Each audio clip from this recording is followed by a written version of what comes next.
Bonjour à tous, bienvenue dans la Minute Techno Alimentaire. Aujourd'hui, une question relative aux ingrédients laitiers. Qu'est-ce que c'est que de la poudre au beurre? Alors déjà, c'est bien une poudre au beurre et pas une poudre de beurre. Donc un produit s'appelle beurre, il faut qu'il y ait au minimum 82% de matière grasse laitière. Donc là, on est sur une poudre au beurre, c'est-à-dire que le produit ne contient que 75% de matière grasse laitière. Pour faire cette poudre, on est obligé de disperser la matière grasse laitière dans une solution plus ou moins émulsifiante, donc composée de protéines, de maltodextrine, d'ingrédients laitiers divers et variés, de transformer tout ça en une gouttelette pour aller sur la tour de séchage, et puis de transformer donc les gouttelettes en grains de poudre.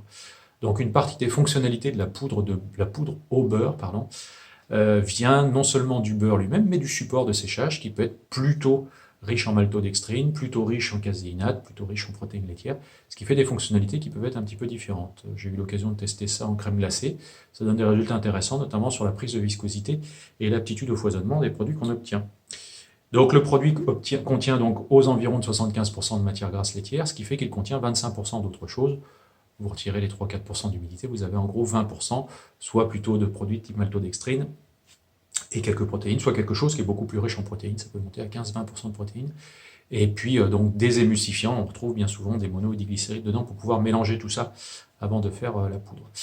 Cette poudre est homogénéisée pendant le process, ce qui fait qu'au niveau réhydratation, si on est à chaud 40-45 degrés, on a une réhydratation qui est correcte en 15-20 minutes pour ce produit-là. Et honnêtement, c'est pas mal en glace. Bon, ça a l'avantage d'une poudre grasse, c'est-à-dire que ça nécessite moins de contraintes de stockage que du beurre ou de la crème qu'il faut stocker au froid après ouverture.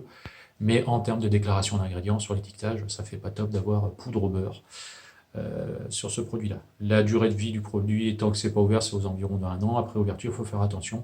Comme c'est un produit gras, risque de lipolyse et d'oxydation important, avec des goûts parasites, goûts métalliques et goût de rance, si jamais on conserve mal. Donc voilà, si vous voulez tout savoir sur les produits laitiers en poudre, je vous invite à venir nous voir sur le site de Surgère, sur le site internet de l'école, enilia-smith.fr. Et quant à moi, je vous dis à bientôt pour de nouvelles Minutes Techno.